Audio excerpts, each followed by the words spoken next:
Bonjour Jean-François Bodin. Bonjour Nicolas. Alors on évoquait à l'instant avec Léana Colombo le renouvellement des élus de la CCI. C'est le cas aussi à la CMA. La campagne est en cours avec une première partie de vote par correspondance. Les bureaux de vote, eux, seront ouverts la semaine prochaine. Et vous recevez Cédric Brinon qui mène la liste L'artisanat autrement, décidons ensemble. Oui, Cédric Brinon, bonjour. Bonjour. Merci d'avoir accepté notre invitation. On va évidemment parler de votre candidature et de ce que vous portez avec votre liste. Mais avant cela, peut-être un mot sur votre parcours, parce qu'on ne vous connaît pas forcément. Vous briguez la tête de la CMA. Vous êtes artisan. Quel est votre parcours professionnel ? Oui, donc je suis artisan et ressortissant de la Chambre des métiers depuis une dizaine d'années. Je suis dans le secteur du bâtiment et principalement dans la recherche et détection d'amiante dans les bâtiments. Et je suis également élu à la CMA depuis 5 ans et membre du bureau. Alors, vous étiez dans l'équipe sortante, puisque vous avez été élu sur la liste de la présidente Elisabeth Rivière.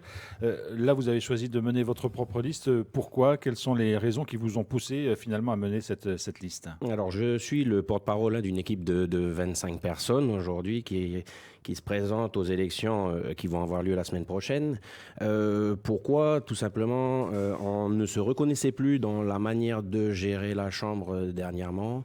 La présidente a une façon de voir les choses qui est totalement différente de ce que nous on espérait. Donc, on a décidé de se lancer. Alors, ça veut dire que vous portez des idées qui sont en contradiction, qui sont plus les mêmes que celles que vous portiez au moment de votre élection il y a 5 ans ? Alors, il y a 5 ans, les choses étaient un peu différentes. On n'avait pas forcément l'ambition de continuer dans l'optique qui était à l'époque. Le problème avec l'ancien président est monté un peu en puissance. Nous avons élu ensuite la présidente sortante pour essayer de changer les choses. Les choses ont changé. Il y a eu de belles choses qui ont été faites à la Chambre des métiers. Mais aujourd'hui, c'est plutôt sur la manière de gérer les choses que ça pêche. Question de gouvernance ?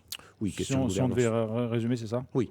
Alors, vous mettez quand même dans votre campagne des points en avant, renforcer la place de l'artisanat, améliorer les services aux entreprises, booster la formation et l'accès aux nouvelles techniques, défendre les intérêts et les droits des ressortissants, promouvoir l'artisanat calédonien localement et à l'international. On peut évidemment qu'être d'accord avec vous. Est-ce que derrière ces points, il y a des choses plus précises que vous voulez enclencher ? Oui, un des éléments forts de notre programme est de permettre à tous les artisans de se sentir accompagnés au sein de la Chambre et écoutés.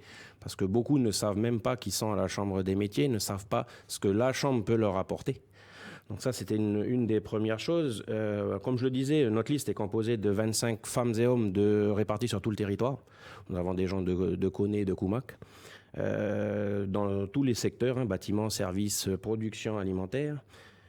Ces personnes se mobilisent bénévolement pour travailler dans l'intérêt général et on va essayer de mettre rapidement notre programme en place.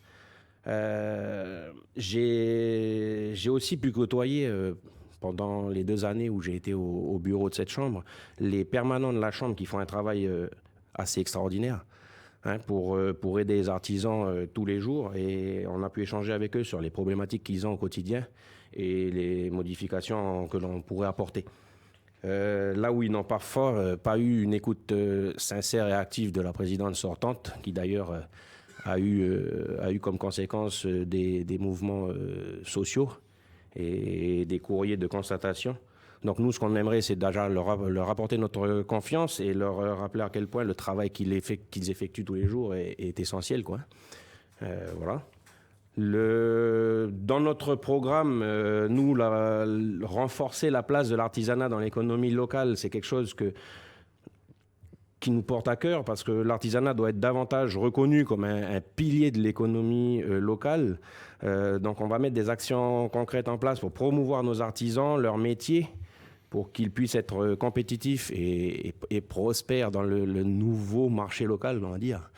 Parce que les choses vont devoir changer. On va en parler de ce qui s'est passé, des conséquences du 13 mai aussi pour le monde de l'artisanat. Ouais. Ensuite, on aimerait un meilleur soutien et un accompagnement des artisans.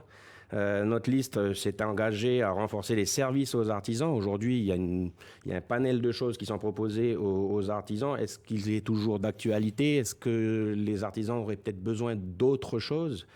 Donc nous, l'idée, c'est de les accompagner dans leur démarche administrative, la gestion des entreprises pour les orienter vers de meilleures solutions pour développer les activités. Ensuite, nous avons la formation, l'innovation, l'adaptation aux nouvelles techniques. Donc ça, c'est une chose essentielle pour améliorer les compétences, les remises à niveau, l'accès aux nouvelles technologies, parce qu'on est tous, on travaille tous les jours la tête dans le guidon, on ne regarde pas forcément ce qui se passe à côté. Le monde évolue et il faut pouvoir leur donner accès à toutes ces possibilités-là. Vous pensez que sur tous ces points que vous avez déjà évoqués, il n'y a pas assez de choses qui ont été faites jusqu'à présent? Alors, des choses ont été faites, on ne revient pas là-dessus, mais il y en a encore beaucoup à faire. Alors vous voulez aussi promouvoir l'artisanat calédonien localement à l'international, hein, ça c'est le dernier point de votre programme. Oui, tout à fait. L'artisanat local est une mission prioritaire. On a des talents et un savoir-faire extraordinaire en Calédonie. Et on aimerait le promouvoir au niveau national et international parce que c'est quand même un patrimoine vivant et qu'il faut protéger et transmettre aux générations futures. Alors Cédric Brino, comment vous avez fait campagne? Quel a été votre travail avec les membres de votre liste pendant ce mois de campagne et de vote, puisqu'on rappelle que le vote par correspondance et le vote électronique est terminé aujourd'hui? Oui, le vote est terminé. Alors nous avons rencontré beaucoup de gens sur leur lieu de travail. Nous avons également réalisé des réunions dans le Nord, sur plusieurs communes. On travaille aussi beaucoup sur la communication Facebook, chose d'actualité.